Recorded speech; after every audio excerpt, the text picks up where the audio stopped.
Attention! Attention! All Area 51 stormers! That means you, Larry, put down the flamethrower.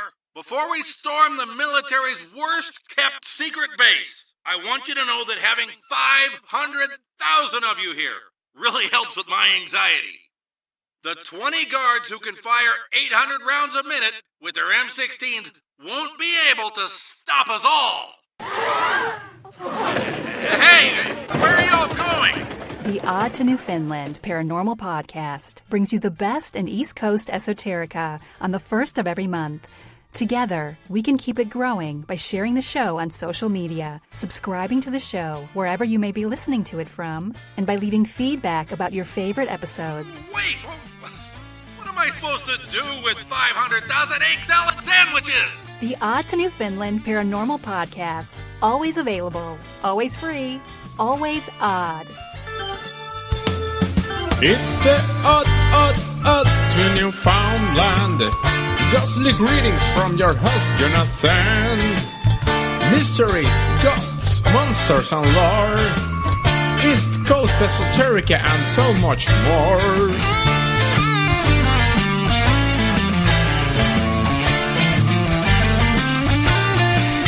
If it's odd to you, friend, it's on the Odd to Newfoundland.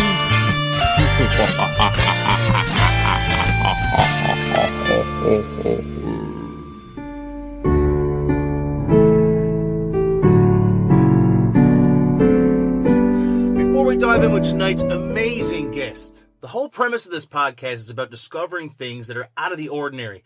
I've recently found a service that helps businesses stand out from the crowd. Even around Halloween time, it's called Blip, billboards. They help businesses of any size, just like mine, with any budget, just like mine, get seen on large format digital billboards. Yeah, that's right. For me, seeing my podcast on a big billboard to get the word out was a dream come true. I never thought I could afford an advertising for billboards. But thanks to Blip and their pay-what-you-want approach, this dream is a reality that truthfully didn't cost a lot and didn't take a lot of my time. You guys know these shows are free, so you know I've got a friend with Blip. All you do is pick the billboard you'd like to advertise on, set your daily schedule and budget, then upload your own ad design. Once your ad is approved, your ad will be live for everyone to see. Blip Billboards is great for standing out locally or boosting awareness nationally. So whether you are a small tech startup, a local restaurant, or anywhere in between, your business can now afford to make these big impressions in the locations that matter to you. And I got something special for all you listeners out there and fans of the Odd to Newfoundland Paranormal Podcast. What would your billboard say? Well, why don't you try Blip Billboards yourself today? Go to my special URL to sign up for a free account, and you'll get a $25 Blip credit to help you get started. You can actually check it out. It'll be linked in the show notes to this show. And the address, of course, is blipbillboards.com/odd. That's BLIPBILLBORDS.com/ODD, as in odd to Newfoundland. And now that we got some of my bills paid, it's time for us to get even farther in and deeper so into the Halloween spirit. Tonight's guest is no stranger to the paranormal, really, in many different facets. I'm so happy to have him on tonight. He's a sensitive and an intuitive. He's the founder of the Bronxville Paranormal Society. He's a director of the New York State UFO Project, which I so very proudly have a t-shirt for. Just thought I'd let you know. That's right. Probably the only Newfoundlander out there who got one. And of course, he's also the director of the North American Dogman Project. And he leads up, of course, the New York State chapter of the North American Dogman Project. My guest tonight is Al Santariga. Al, how are you tonight? Oh, thank you, Jonathan. Wow, that was amazing. You made me sound like I'm somebody special. Special in a good way. Special in a good way. Yeah. Welcome to the Odd to Newfoundland Paranormal Podcast, Al. And, I just got to make a shout out right now to your old friend, Brian Bowden, for, of course, recommending you to me. Of course, Brian's an old episode of mine. I don't say friend anymore. I say episode, right? Yeah. Brian is like a brother from another mother. Yeah. Absolutely. And when I said, man, I'm looking for someone with some crazy stories and experiences to have on for Halloween time because I know all my oddballs out there are just jonesing for a good scare, he said, man, you got to get Al on. He'll blow your mind. So before we get into all your experiences, I can only imagine you just got your hands in a lot of paranormal things there, Al. 2 things I need to say. Number 1, I saw you. For the last few years, without ever having a connection to me, I seen you like a lot of my Facebook posts, including my podcast episodes from 4 years ago. And they'd come up into a group every now and then, and I'd see your name pop up. And I said, man, that guy always likes my stuff. So thank you, Al, for supporting me. And number 2, this is the other cool part. I know everybody has a start. Everyone's got to have a backstory, so to speak. How did you get involved with the paranormal? Well, my mom was, she would have premonitions. And so she always was connected with premonitions. And she would get, like, whenever somebody in the family died or a close friend, that would always come by to her. She would see them before anybody else knew about it. And my brother is a parapsychologist. And he was a paranormal investigator when I was just a kid. So there was always tons of books in the house about UFOs and Bigfoots and the Loch Ness Monster and ghosts. And so, I just basically followed in his footsteps. Wow. See, I'm kind of jealous because, like, all I had was, like, Barbie dolls and and stuff. So my sister wasn't really into that stuff. Although I do remember very distinctly as a very young child, she was babysitting me once and she just, like, threw on Chucky. And I think that may have started my absolute terror when it comes to a lot of this stuff. But anyway, I digress. Continue on. So obviously this little nurturing nest of paranormal you were kind of brought up in. Something must have happened somewhere along the way, though. And I always tell people, everybody loves the stories, but you don't become a believer until you have your own experiences. So let's hear a little tiny bit about really your adventure, so to speak, as an investigator yourself. Well, I mean, I think it all started when I was 10. I was hanging out with my best friend Richie. It was during the summer. He was sleeping over my house, and we were hanging out on my father's garage roof, like an A-frame roof, and we were sky watching. And I had the radio up there. We're listening to some music, and we seen some lights in the sky, like dancing, doing figure eights and stuff. And so we, living in New York City, and we knew all the air traffic, which way it was coming from. But this stuff was way up there. So I said to my buddy Rich, I said, check this out. And I jumped down off the garage roof. I went in the garage. My father had this huge spotlight that he used to use to go crabbing with. And I jumped back up on the garage and I did like a Morse code. And these 3 stars or points of light, whatever you'd like to call them, stopped moving after I did this Morse code. So we were both looking at it. And then Rich said, let me try. And then he did a Morse code and they did the Morse code back. So we're like freaking out, like, wow, this is crazy. So I said, let me try. So then I went and I did a different code, different kind of Morse code kind of thing. And one of the points of light dropped from like where it would have been like up at the star level. It dropped down just above the airplane traffic level. And when this point of light dropped down, we just freaked out. We jumped off the garage roof and ran into my room, and we were like 10 years old and hid under my bed for the night. You know what I mean? And I think that's where it all got started, that night right there. And one of my favorite questions to ask people who have had experiences even as a child is, with Al's mind now, if you can go back there and stand next to you, what would you have done differently? There's just so much more knowledge now compared to when you were 10 years old. What would Al right now have done back in that situation? Al right now wouldn't have ran. Al would have said, take me home because I want to get out of here, But no, I wouldn't have ran. I would have liked to seen, a nuts and bolts craft up close and personal at that point, instead of just freaking out and running under the bed. Absolutely. Yeah. I noticed too, like even in your bio, it just seems like you're involved with so many different parts of the paranormal, and I think I'm starting to get a feel for why it is, because it's always kind of been a part of your life. What do you have to say to people out there who are kind of still on the fence about, say UFOs? What would be your take on them?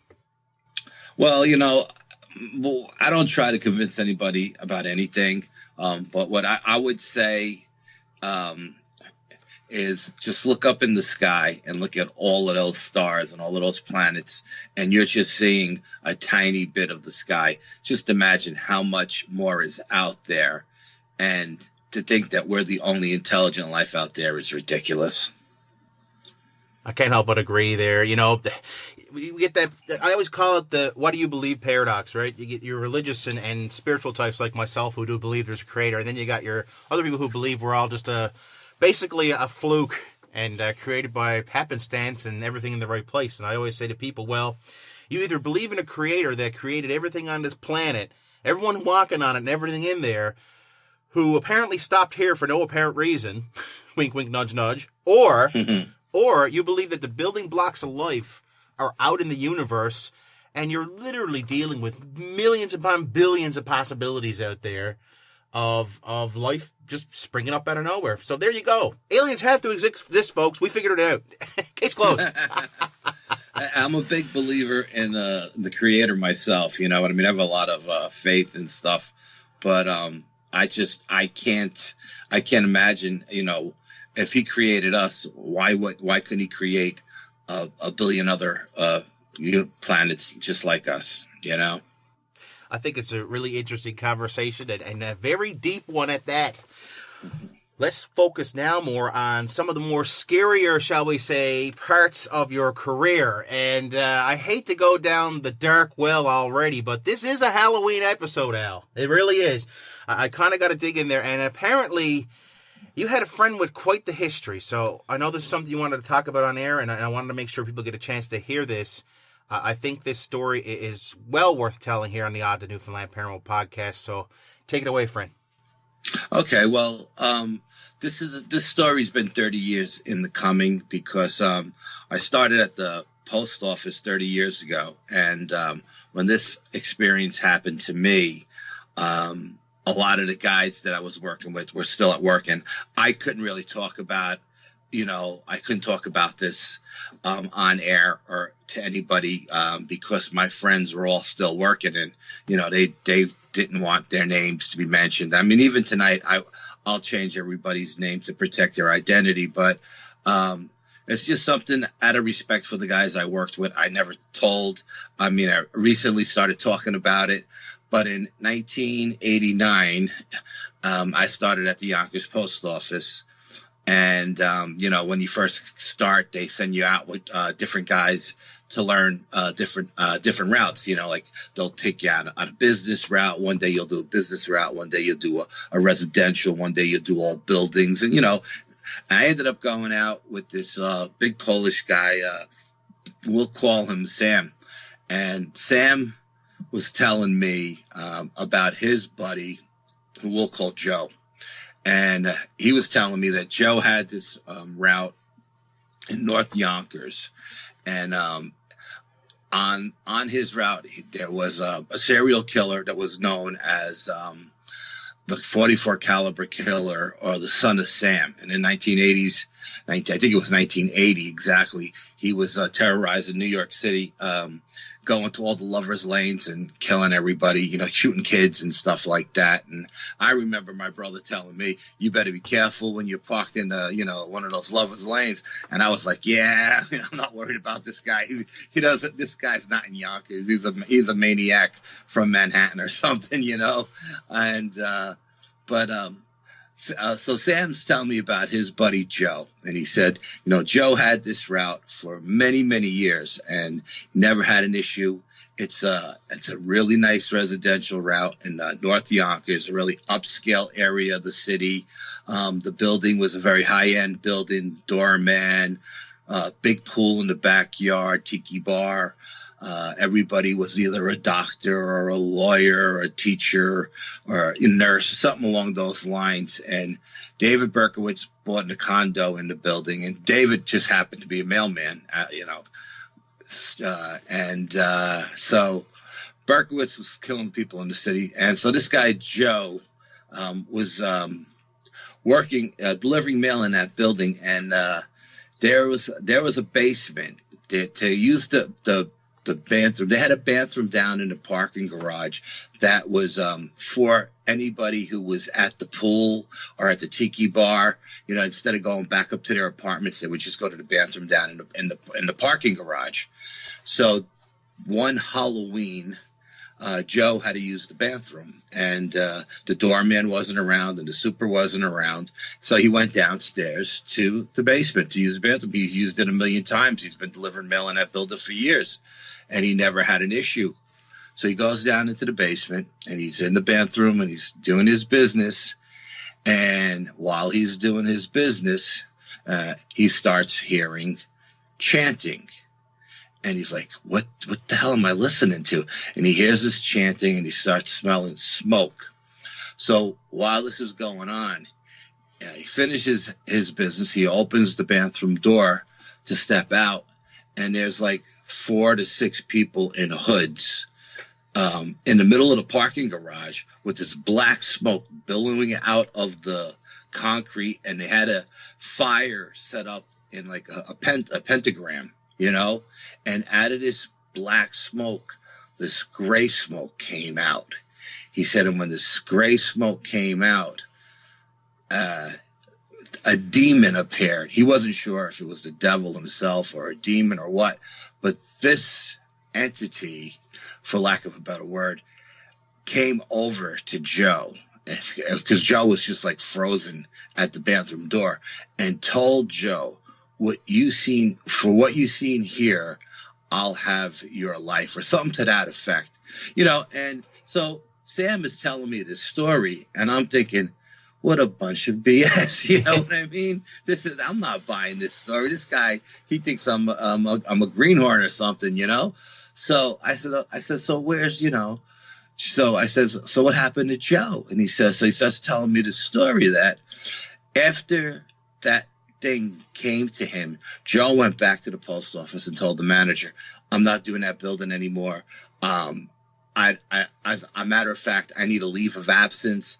And he took like a 6 months leave of absence because he just freaked out. You know, he just thought he's had, you know, face to face with the devil, and he just freaked out. And so he took a leave of absence. And during this leave of absence, he became an alcoholic. His wife left him, took the kids. He lost his house. And like his life just started to spiral out of control. So at one point while he was out, Yonkers is a really big city. It's like the 4th largest city in the state of New York. And so we have a lot of post offices. We have like 7 different branches. And so while Joe was out, another route opened up at a different branch. And he bit off of his route, and he bit onto this new route on the other side of town in the central Yonkers. And when he went to this new route, he had a really, really nice residential route. And, you know, his life started to change back where he cleaned his act up. He got an apartment on the route. He cleaned up his act. He was like the mayor out there. Everybody knew him. Everybody talked to him. His wife and him were talking about getting back together, and everything was going good. You know, all of a sudden he went from this really, you know, deep depression to being, you know, back to normal. Now, while Sam is telling me this, I said, you know, what station did he happen to go in? And he said, well, he went to the Centuck station. It's a central station in Yonkers. Now, I just happen to have my brother-in-law who works in that station. Sam doesn't know my brother-in-law works in that station, and my brother-in-law lives right around the corner from me. So I'm thinking to myself, okay, you know, I'm going to talk to my brother-in-law about this, see if this guy, Joe, really exists. So as time went on, Joe's delivering the mail. He's got this one dead-end street at the end of his route, just houses on the right side, and it's like, you know, woods on the left, and it's like a little like park area at the end of the route. Like it's just like a meadow with a big tree in it. So Joe's delivering this route every day, and starts getting to the last house, and at the end of the street, there's a black cat. And every day he goes to this last house, this black cat attacks him every single day. So he starts spraying this cat with the dog spray. It has no effect on the cat. So Joe starts holding the mail at the post office. So eventually, the people who live at that house at the end of the block call the post office and say, "Hey, listen, we haven't gotten mail in weeks. You know, Joe doesn't deliver mail to us anymore." So the manager says, "Okay, let me go check over by the route. Maybe, you got your mail on hold for some reason." So he goes over, and all the people's mail is under the desk in a bucket. And he said, "Yeah, we got all your mail here. I'll find out why Joe's not delivering the mail." So Joe gets back, and the manager says, "Why aren't you delivering these people's mail?" He says, "Well, you got to tell these people to bring their cat inside. They got like an attack cat, and this cat's attacking me every day. I can't get to their house." I sprayed a cat with dog spray, and it has no effect on this cat. So the manager says, "Okay, Saturday I'll go out there with the mail and I'll ring the bell." So the manager goes out there that Saturday, and he rings the bell, and the people come to the door, and he says, "Listen, I got your mail, but you got to do us a favor during the week. You either got to keep your cat inside or, put a mailbox on the fence on the other side of the street where Joe can put the mail because your cat's attacking him." And these people look at the manager like he's got two heads. Like, "What are you talking about?" He says, "Joe says you have, a black cat that's been attacked." And they say, "No, we don't have a cat. We never had a cat. As a matter of fact, everybody on the block's got a dog, but their dogs are in the backyard. Nobody's got a cat around here." So the manager says, "Well, I'll have to talk to Joe about this." So the manager goes back and he talks to my brother-in-law, who happens to be Joe's floater. He does the route on the day that Joe is off. So he texts to my brother-in-law, we'll call him Donnie, and he says, "Donnie, have you ever seen a cat out there on Joe's route on such and such a street?" And Donnie's like, No, I never have any problems delivering the mail to that house. I've never seen a cat out there." So, talk to the truck driver, and we'll call the truck driver, George. And he says, so the truck driver who delivers all the packages to that area grabs the truck driver and he says, "Hey, George, Joe's telling me there's an attack cat out on the street. Have you ever seen it?" And George's like, I've been delivering packages there for 15 years. I've never seen a cat out on that block. So no one sees this cat but Joe. So as time goes on, all of a sudden, this cat's waiting for Joe every single day. And the cat starts talking to Joe. Now, I don't know if he was talking to him through some kind of telepathy or if he was actually having a conversation with Joe. I'm not sure. But he starts telling Joe, "By the end of the summer, I'll have your life. For what you see in that day in that building, at the end of the summer, I'll have your life." So Joe's freaking out. You know what I mean? Because, summer comes and goes, and Joe's delivering the mail, and he's actually he's putting the people's mail in their neighbor's box, and they're getting it out of their neighbors because it's not going to their house. So at the end of the summer comes, and it's a Saturday, and Joe never comes back off the road. It's like Labor Day, or Memorial Day, whatever the last holiday of the summer is. I don't remember. And so he never comes back. So the truck driver, who's usually the last guy back, the manager says, "Hey, George, have you seen Joe out there, because Joe never came back?"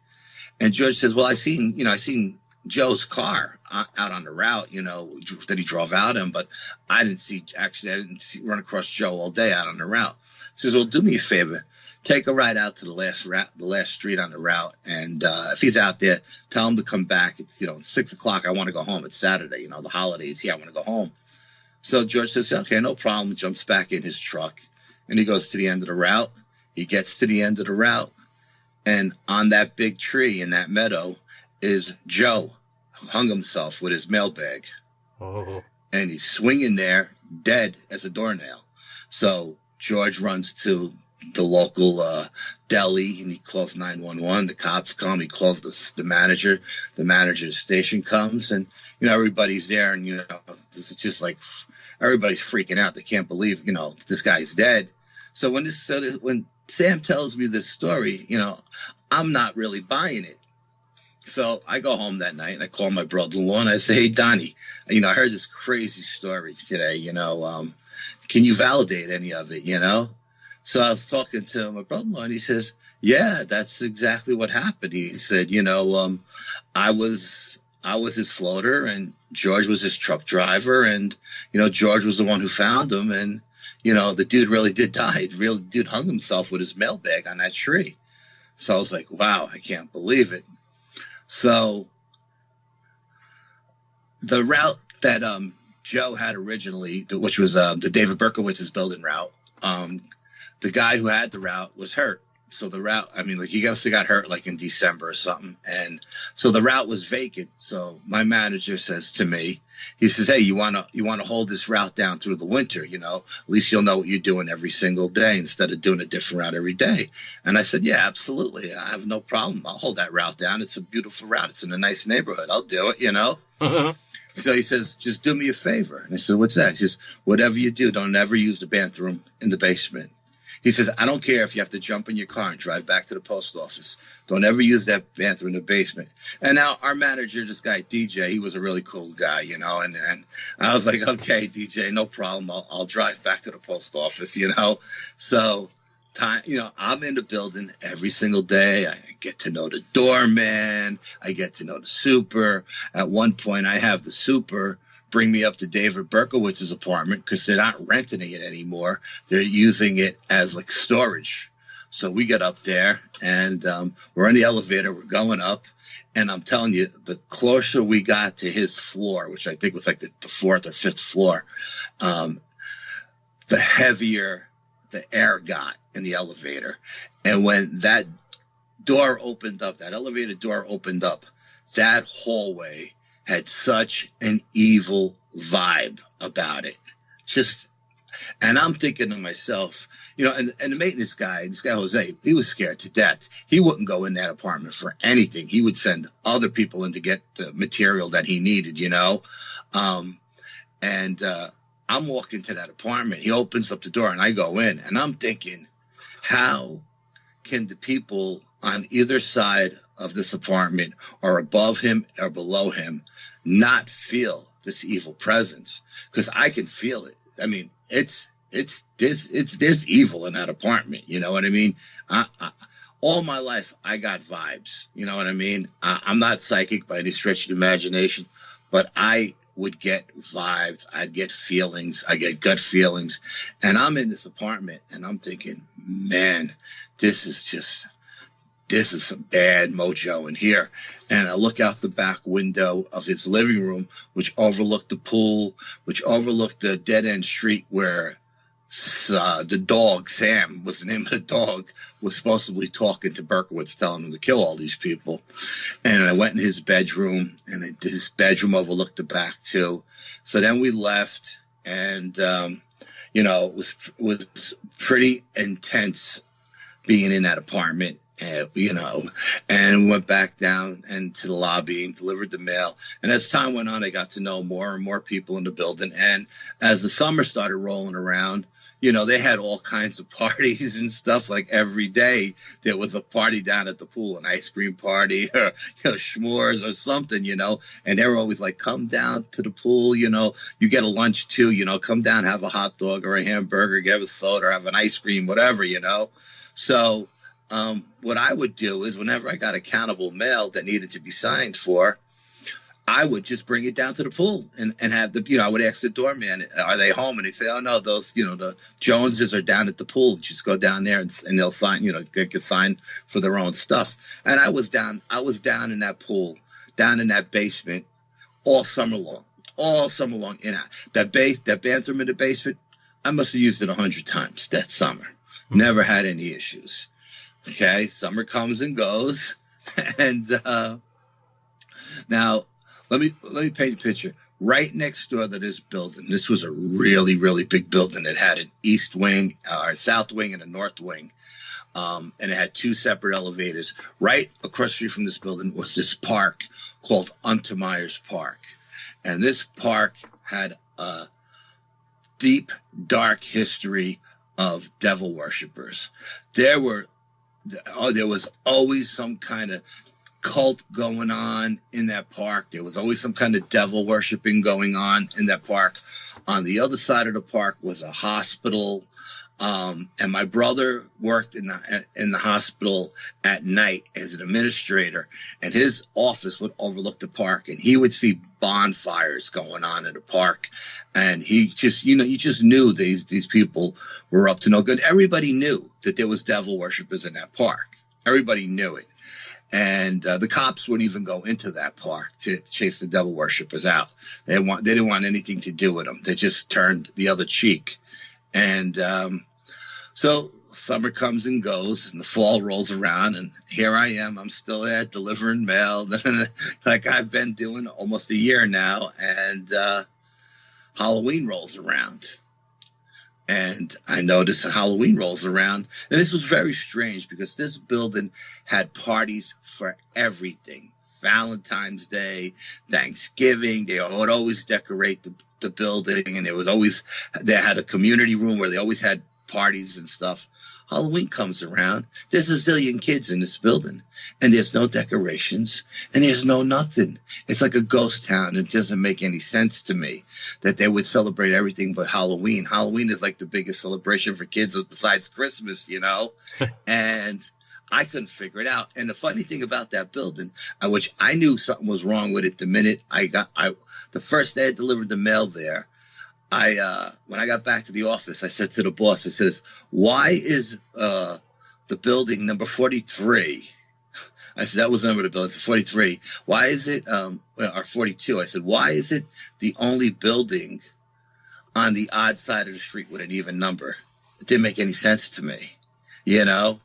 Why, every house on that side of the street had an odd number, except this building had an even number. Well, I found out later that the real number of the building was 35, but they changed it so that people wouldn't, because there was too many people coming around looking at the building when they captured when the police captured Berkowitz coming out of that building, when they finally arrested him. There was a lot of people coming by, so they changed the name of the building, the number of the building, so people couldn't find number 35. But I knew there was something funky about that right away. It just didn't make any sense to me. So Halloween comes, and there's nobody around. The doorman's not around. The landlord's not around. And I got to use the bathroom. Uh-oh. Okay? So I'm like, okay, I can't use the doorman has his own bathroom in his office, but he's not around. I went to the landlord's apartment, rang his bell. I figured I'd use his because this is the one day of the year I'm not going down to that basement, But the landlord's not around either, and it's either driving 10 miles back to the post office or just going down one flight of steps using the bathroom. And I said, you know what? I'm gonna roll the dice on this because I've used this bathroom many times, So I went downstairs and I'm in the bathroom and I'm doing my business and I start hearing chanting. Uh-oh. And I'm like, no way. So the first thing I do is I shut the light off to the bathroom and I sit up. I put my back against the bathroom door and I'm not coming out of that bathroom until that chanting is gone. So at one point, I cracked the bathroom door just a little bit, just to get a peek out, after I shut the light. And there were 6 guys in robes around the fire, a pentagram that was on fire in the basement, billowing out black smoke. So I slowly closed the door and locked it, and I just sat there. And I sat there and I said, now all the mail is in the lobby. This building was a big building. They got a lot of mail. They got like 6 big sacks of mail every day. And so after like an hour or an hour and a half, the doorman finally came back to his post and the landlord came back and they realized that the mail is here, but I'm nowhere to be found, So they started looking for me. And eventually they weighed their way down to the basement and I hear a knock on the door and I hear the landlord say, is there anybody in there? And I say, yeah, Jose, it's Al. I'm in here. And they say, are you? They thought I was locked in. I was stuck, And they were like, oh, don't worry, we'll get you out. Don't worry about it. I said, no, I can get out. The coast's clear. And they're like, what are you talking about? I said, is everything, everything okay out there? And he said, yeah, everything is fine, So I open up the bathroom door, and there's Jose and the doorman, and they're looking at me, and they're like, what's going on? And I bring them over to where the fire was, and I show them on the ground. I said, look, there was a pentagram here that was lit on fire. And I showed them the roof of the garage ceiling had all black soot on it. I said, this smoke was hitting the ceiling, So Jose says, well, I gotta clean this right away before the people at the building come home, because if they come home from work and they see this, they're gonna freak out. These people complain about everything, So, we went upstairs, and I delivered the mail. So around the corner from that house, there was a sweet little old Polish woman that used to wait for me every day. And every day she'd have like a coffee or tea, or in summertime was lemonade or iced tea. She would always be waiting for me with a piece of cake or something, So when I got to her house, because her mailbox was down in the driveway, but she lived like the first flight of stairs was 40 steps to get to her apartment. And she was a little old lady. So I used to bring the mail up to her door, just rubber band it, so she wouldn't have to go up and down the steps. So she really, appreciated that. So she would always have coffee or cake for me. So finally I get there one day, and she's, oh my God, Al, you're so late. What happened? And I told her what happened in the building. And she goes, let me tell you a story. I said, go ahead, tell me a story. She goes, that park across the street, there's devil worshippers in that park, right? And I go, yeah, I know the park's got a history of devil worshiping, yeah. And she says, a young couple moved down in the first floor of this house a couple of years ago. She said they were a nice young couple, and they lived here for like 5 years. And during that course of time, the wife got pregnant and had a baby. Well, during that period where the wife got pregnant, got a baby, the husband fell in cahoots with the devil worshippers at the park. So when the baby was born, the devil worshippers all came to the house, and she believes that they were going to take that baby and sacrifice it in the park. So she was upstairs, and she heard the wife screaming and all this commotion going on downstairs on the first floor. She called the cops. The cops came, locked everybody up.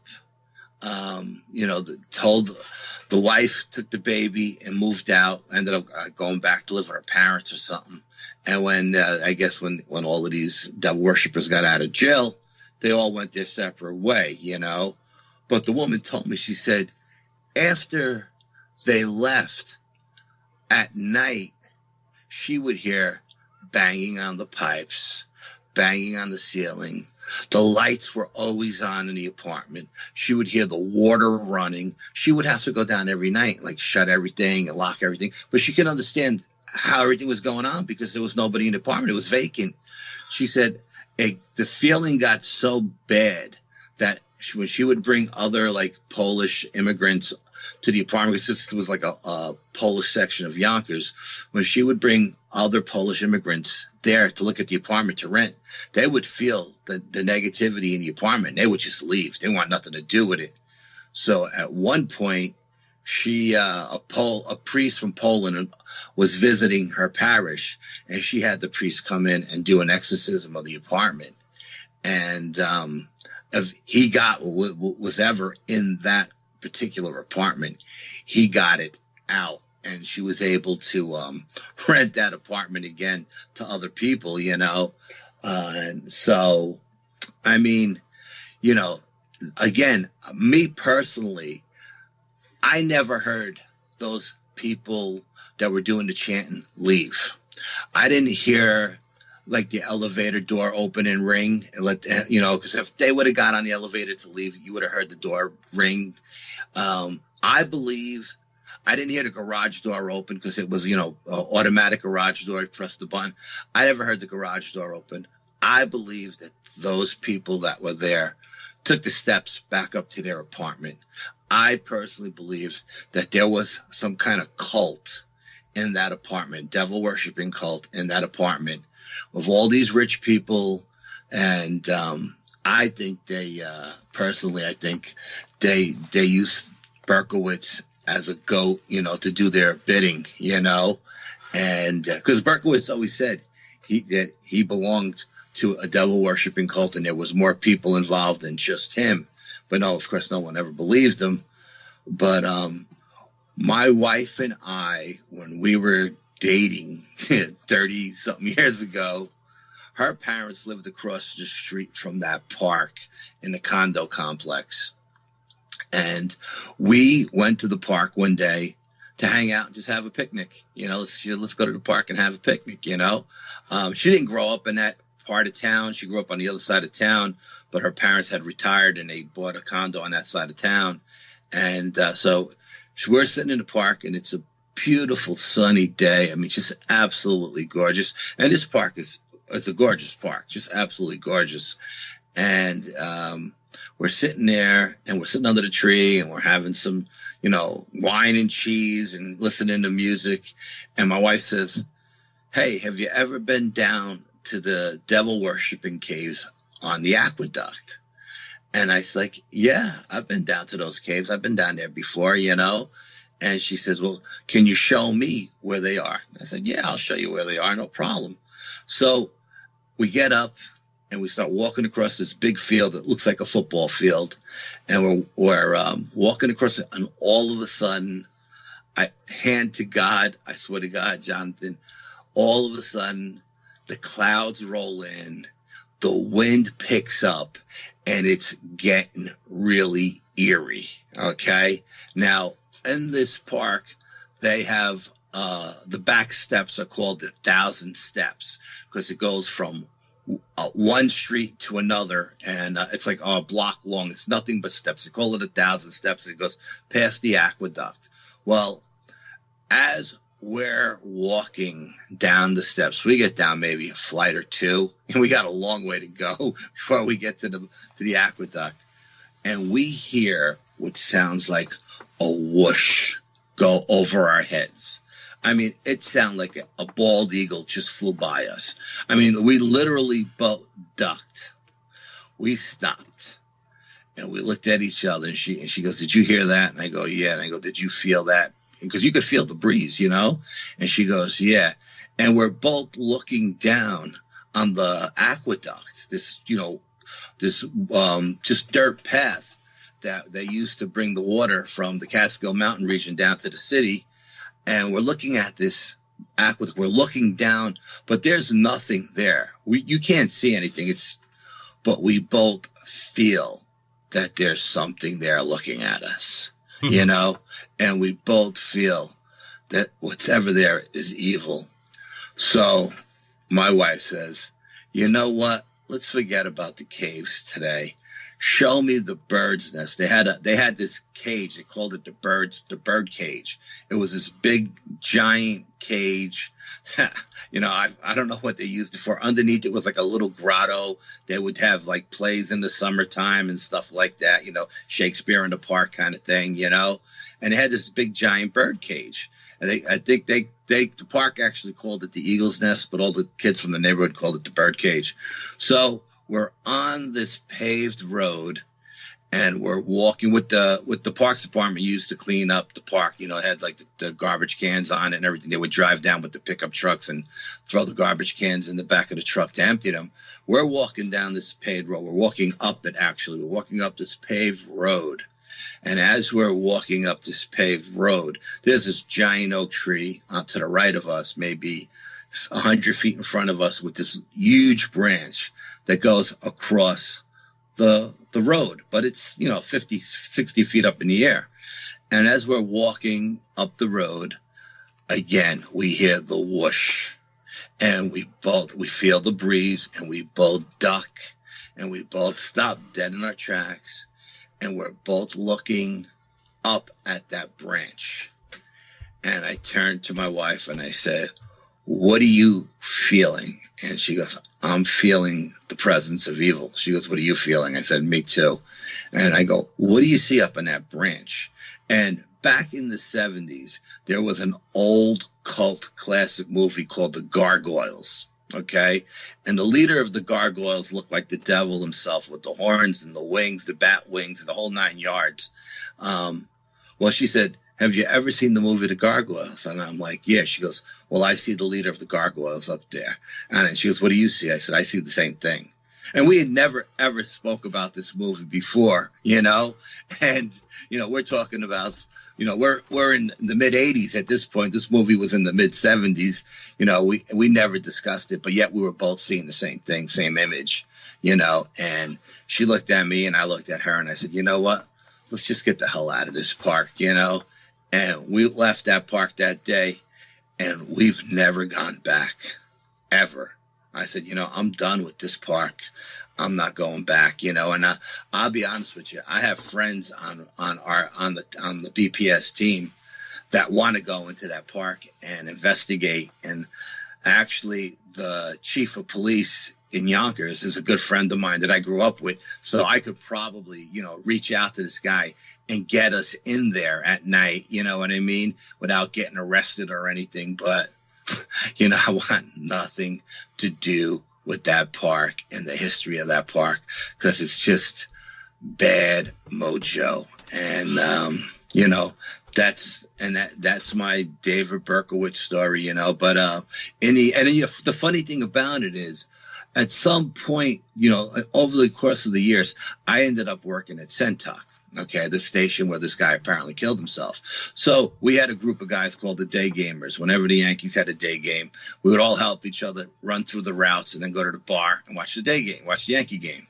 So we were up at the bar one day and watching the Yankee game, and George, the truck driver, comes in, and he's playing a game of pool. So I go over to George and I say, hey, George, any truth to the rumor, you know? And he goes, what rumor is that, Big Al? And I said, the rumor about this guy Joe that hung himself down on such and such a street. And he said, oh, yeah. He says, that's no rumor. He said, that's fact. I found him, you know? And I was like, oh, okay, you know, it's just, you know, I wanted to hear it for myself, you know? And the funny thing now is, I'd left that station to go to another station. Well, now I'm back at that station again, and I'm George, the truck driver, and I delivered packages to that street every day. And every day I go down that street, I look at that tree, and I think of that story every single day. I've gone like full circle, you know what I mean? I'm the guy with 30 years on the job now, and I'm the guy delivering the packages to that street. And every time I get down that street, I think about the cat and Joe and that tree. You know, it's just it's crazy how it all has gone full circle, you know. Such Halloweeny things to represent the ghost story as well. An old tree, a guy hanging from it, and a black cat. Oh God. Yeah, I mean, it's just, you know, apparently that cat was an apparition of what he's seen in that, you know, basement that day. You know what I mean? It found him. It eventually found him, even though he was at a different station on the other side of town. That thing found him, and, you know, the guy ended up committing suicide. It was horrible. Wow. Well, time for a change of pace, so to speak. Bronxville Paranormal Society. Let's talk a little tiny bit about some of your more, shall we say, creepy, strange, maybe the more unnerving experiences you've had with this team. I'm sure Brian told you about the Nuclear Lake story. Probably not. Okay, well, 2015, I decide I want to go to this place. It's called Nuclear Lake. And the reason it's called Nuclear Lake is because they used to mine uranium there. Okay. And they had a facility on the lake where they were refining the uranium, and there was an accident. The facility blew up. The uranium went into the lake, and hence the name Nuclear Lake. Okay. Well, as time goes on, I'm doing research on the lake, and Appalachian Trail runs right through the lake. And I'm, you know, doing history. I used to take my I had a German Shepherd, and we used to go there all the time on the weekends and hike through the woods and everything. Me, my son, and the dog. And I started noticing like wood structures and stuff, you know. And I was like, you know, this is pretty strange. This is not normal, you know. So,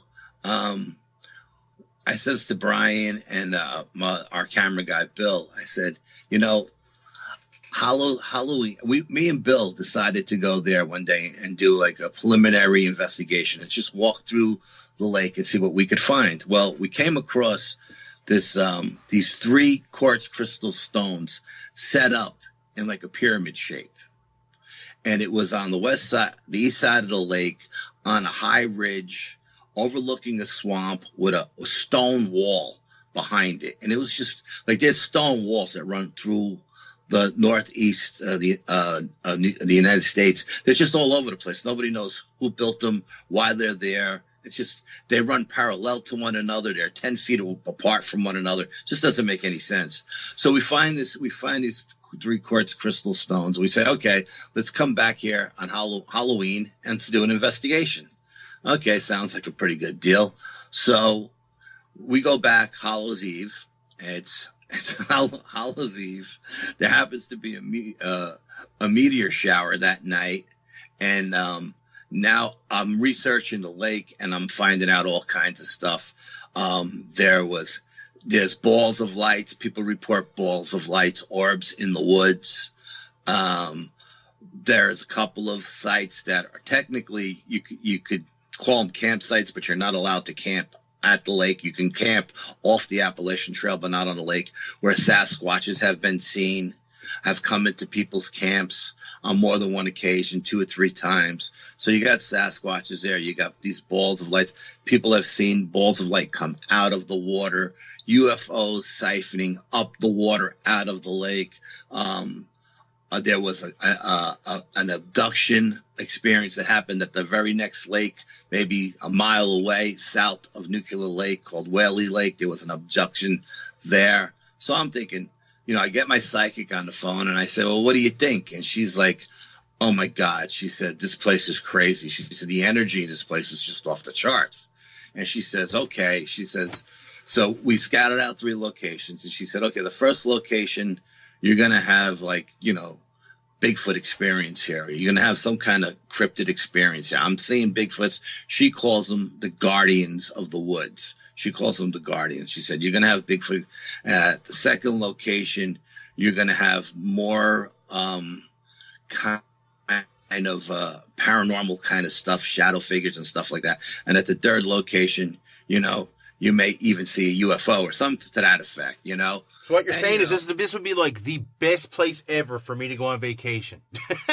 So, all us guys being from New York, we take what our psychic says with a grain of salt, okay? Mm-hmm. But I got to be brutally honest. We never go into an investigation thinking or looking for what she tells us is going to happen. We go there just the opposite, thinking that whatever she said is not going to happen. We don't even think about what she said. We just go in and see what happens. We roll the dice and see what happens. And at the end of the night, she's usually right. Everything she says usually happens. Okay, so we're at the first location, and I got the 3 crystal stones, and I'm shooting them. I'm shooting them with a thermal imager, and they're not giving off any energy. I put a compass on it. They're not doing anything. So, I said, okay, so we're not getting much of anything yet, but it's still daylight out. And so we call the psychic, and she says, okay, you're going to, as soon as it gets dark, things are going to pick up. Right now, nothing's going to happen. So I decide, I break out a parabolic mic, okay? And I'm listening, and we're getting a Morse code coming out of the sky, and we're all trying to, and I let Brian listen to it, and I let Bill listen to it, and we're all trying to figure out where this code is coming from, and Brian said, well, it could be radiation at the treetop level because these trees were small when the accident happened, and Bill's thinking there could be a radar tower or a microwave tower that's sending off some kind of frequencies, and I'm thinking there could just be a UFO behind the clouds that we're not seeing, but we're getting some kind of Morse code. Okay, after that happens, I break out a Tibetan singing bowl, and I fill the woods up with frequency and vibration, and the whole atmosphere of the wood changes. all of a sudden, the energy level is through the roof. And now I put the compass on the 3 stones, and the compass is spinning like a top. I filmed the stones with the thermal imager, and they're white hot. So Brian says, let's call Cindy, the psychic, up again and see what happens. We get Cindy on the phone, and Cindy can't even talk to us. Sounds like she got cerebral palsy. We have to move like 100 yards away from that area so she could just talk, because the energy was the level was so ramped up, she couldn't talk. So she's saying, what the hell did you guys do? What did you guys do? The energy is like insane. Whatever you guys did, you really ramped it up.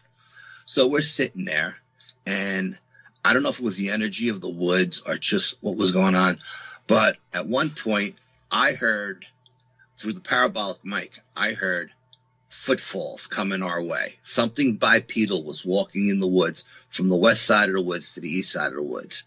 And I let Brian and Bill listen to it, and I'm saying, all we have on us are 10-inch machete, 10-inch survival knives, 18-inch machetes, and pepper spray. Okay, nobody's carrying any firearms. I won't allow that. And we don't have any. We don't have a campfire going. We're using either headlamps or glow sticks. And I'm saying to Brian and Bill, cover the glow sticks up, because I think there's other investigators in the woods, and I don't want them to come over and find us at this location. I want to save this. I want this to be our spot. And Bill and Brian are looking at me like I got 2 heads. They're like, Al, what are you talking about?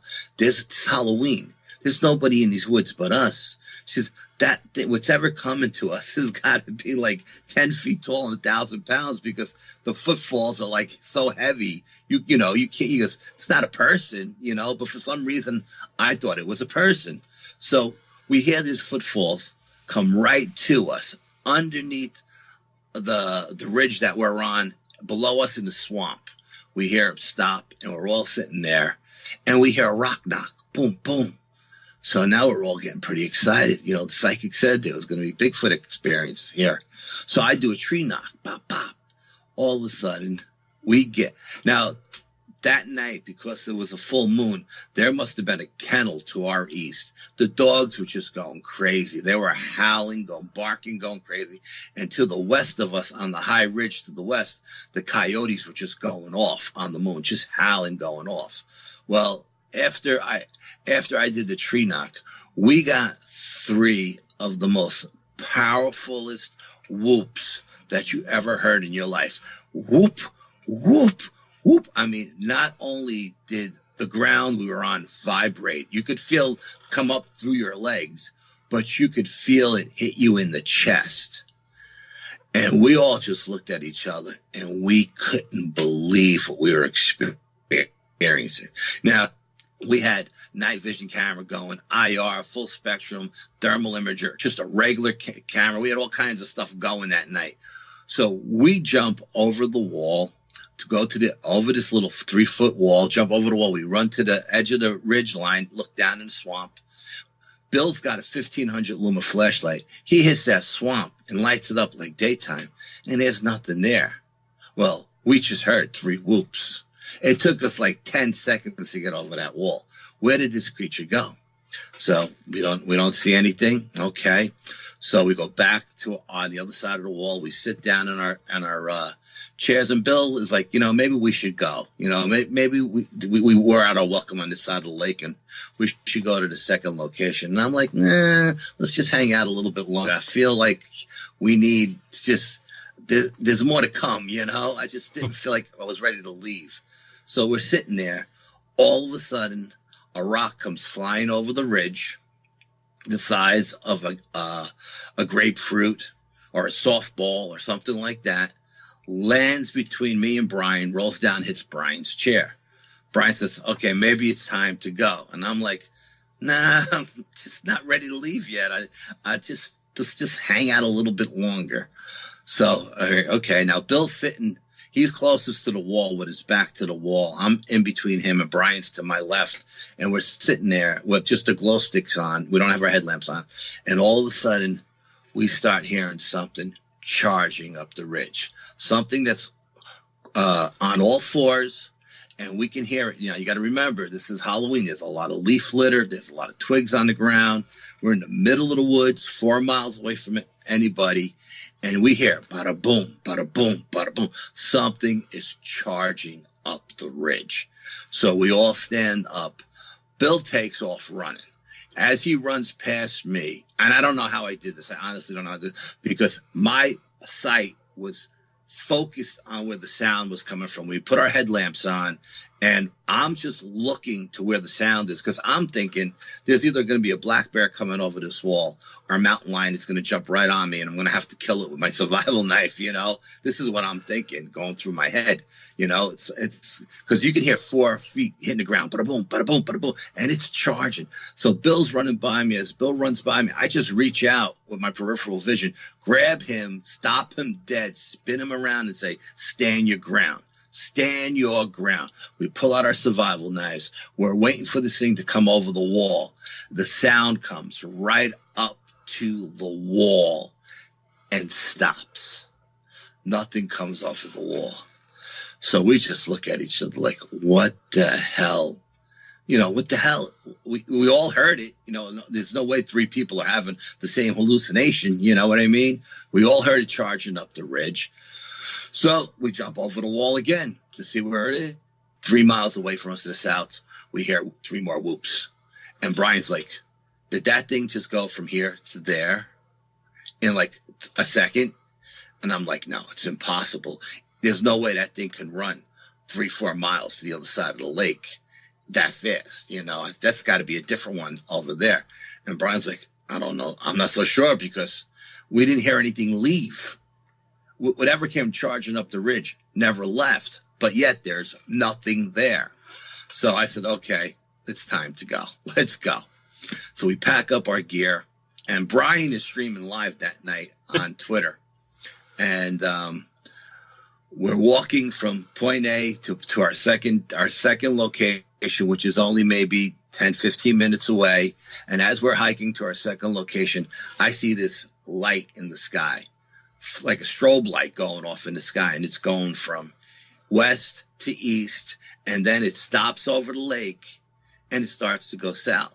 And I'm thinking, oh my God, please don't let this be a UFO. You know, the last thing I want is for all of us to get abducted because it's my fault, because I was the guy who picked this location, you know. And no sooner did I'm thinking this in my head, Bill or Brian, one of the guys said, "What's that?" As soon as they pointed up to the sky, what's that? This thing stops dead.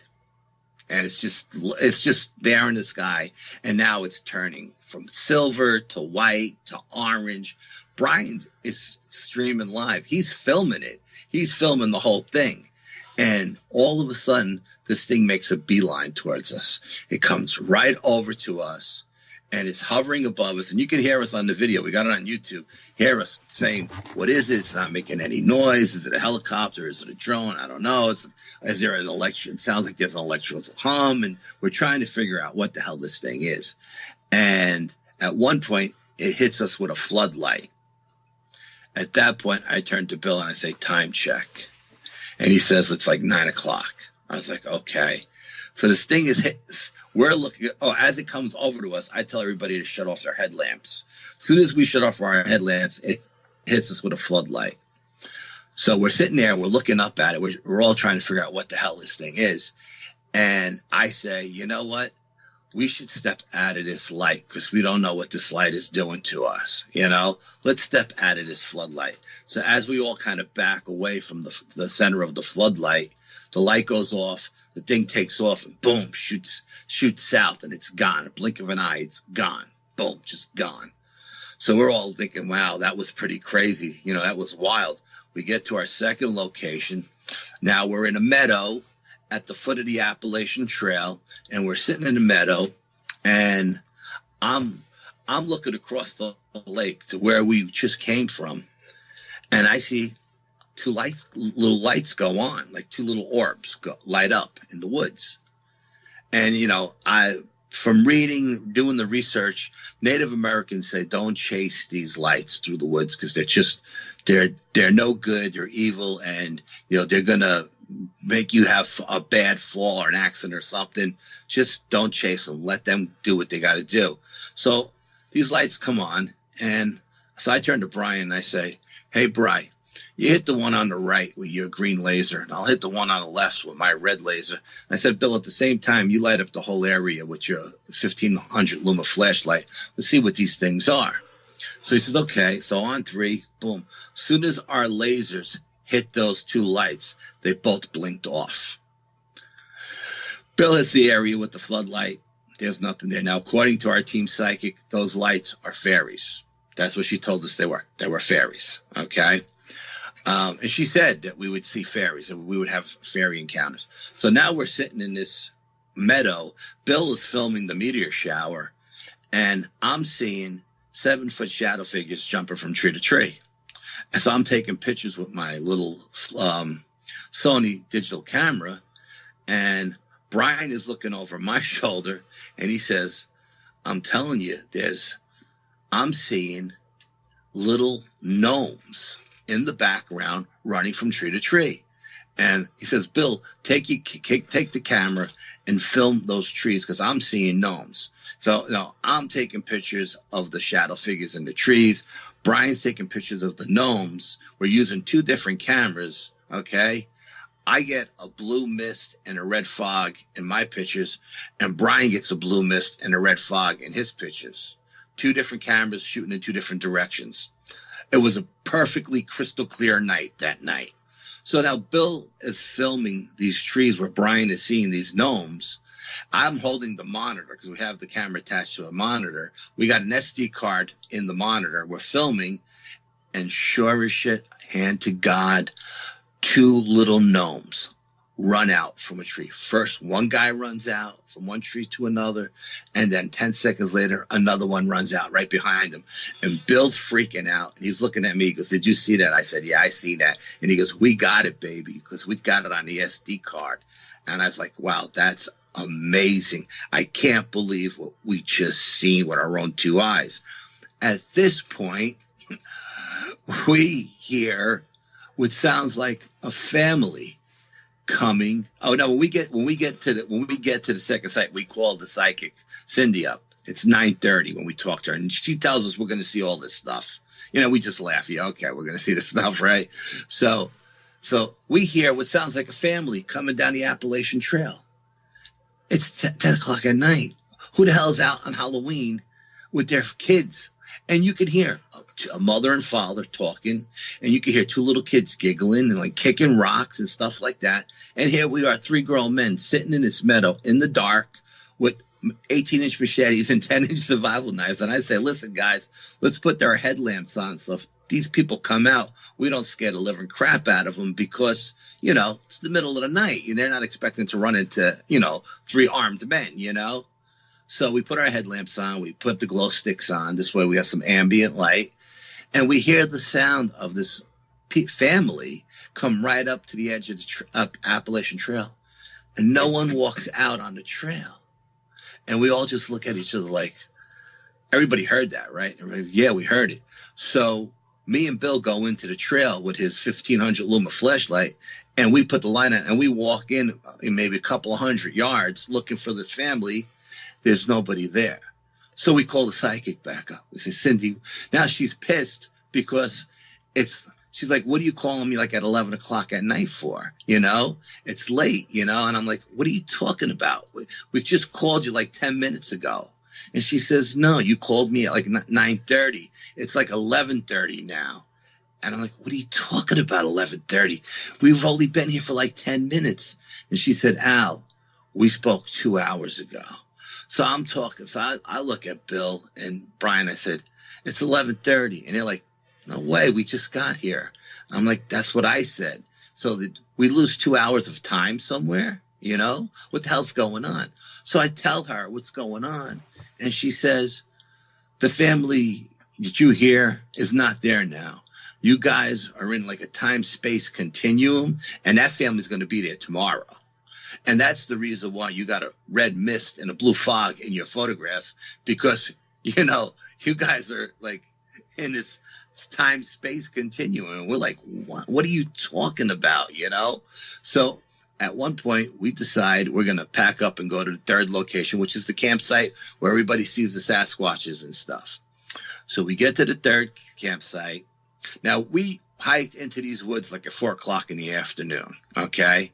So because I like to do day and night investigations when I go, and I like to do old school, new school, you know what I mean? Old school techniques and modern technology stuff, I like to do a little bit of everything because that's just the way, I guess I got that from my brother, So we get to the third location, and it's like, I wanted to be there for 12 o'clock, and it's like 5 to 12. And I said, okay, this is perfect. This is right when I want to be here. And then Bill says to me, tonight's the night that we move the clocks back. So it's only 11 o'clock. So we got to sit here for another hour now. And I'm like, tonight's the night we move the clocks back? And he's like, yeah. And I was like, oh man, I'm just too burnt out to sit here for another hour, So he goes, yeah, let's get the hell out of here. So we pack up our gear and we start hiking out. And now the game plan before the night started was when we get out of there to go to the diner, grab a bite to eat, a cup of coffee, and discuss the night. Let's check our notes. Well, as we're walking out, the three of us are talking to each other, and we're like, man, what a shitty night. Nothing happened. We've been here for like 12 hours, and nothing happened. And I'm like, yeah, I can't believe, all this time we've been in here, and we didn't experience anything. And we all get to our cars, and everybody goes in different directions. The next morning, Brian calls me up, and he says, dude, I got a black and blue, like a handprint on my chest, and I'm spitting blue phlegm. Is anything wrong with you? So I go, I got a fat lip. I feel like something has been implanted under my lip. It's really, really hard, and it's just in this one spot. So we said, let's call Bill. We put him on the speaker. We got like a conference call going. And Bill said he had night terrors all night. He was freaking out. He had nightmares and night terrors all night, freaking out. And he's got a bump on the back of his head. Nobody fell that night. Nobody got hurt. And yet we're all showing injuries. So we call the psychic Cindy up, and she lives in Arkansas. She does everything over the phone. She reads the energy through me. She says I'm a conduit or something. So we call Cindy up, and Cindy says, I don't know where you guys, she doesn't believe that there's a lot of portals around the world. She does believe that there are portals, but not a lot. She goes, I don't know about this place. I think it's some kind of a portal. She said, because when I was talking to you guys last night on the phone, the hand that held the phone up in, I got a rash down my arm. She goes, you guys have any? So we all had injuries. She wasn't even there. She was in Arkansas. She had a rash on her arm. So, we don't know if that light in the sky actually went away when we thought it went away. We don't know if we lost 2 hours of time. It was the most craziest night we've ever experienced. And we've had a lot of crazy experiences from insane asylums and stuff like that. We've gone to a lot of places, but that night is just, we experienced everything in one night. It was just an amazing night. Well, I tell you what, I feel like I just had some missing time myself. Over an hour talking to my friend Al here. Al, this has been just an awesome interview. So much fun. My favorite interviews are the ones where I just sit back and listen to all the craziness and madness from people's past. Guys, his name is Al Santariga, okay? Sensitive, intuitive, founder of the Bronxville Paranormal Society. He's a director of the New York State UFO Project, director of the North American Dogman Project, New York State chapter. Alfred, where can people find you online? Do you have a website? Yeah, we do have a website. We do have the Bronxville Paranormal Society website. We're on, Brian's got us on every social media outlet in the world. And, but you can always contact me. We have a hotline number, and, it's on our website. It's on the Facebook page as well. We have a Facebook page and a Facebook group. And if anyone wants to contact me there, or, that's the easiest place to get me is on Facebook. All right. Well, I'll be sure to link all that to the show notes. Al, thanks so much for coming on the Odd the Newfoundland Paranormal Podcast. And hey, happy Halloween to you. Happy Halloween to you, Jonathan. Thank you for having me. It was my pleasure. Thank you. Well, the time to say goodbye is upon us. But don't worry, you can keep track of the Odd the Newfoundland Paranormal Podcast very easily. It's available on Stitcher, iTunes, Podbean, and TuneIn Radio. Just look for the Odd the Newfoundland Paranormal Podcast banner. Of course, if you'd like to keep up to date, you can always check out the Odd the Newfoundland Paranormal Podcast Facebook page, drop a like, and every single time a new show goes up, you'll be notified. You can also follow me, John Mallard, on Twitter at ODDTONFLD. That's Odd to Newfoundland. From the oldest city in North America, I bid you adieu from the Odd to Newfoundland Paranormal Podcast.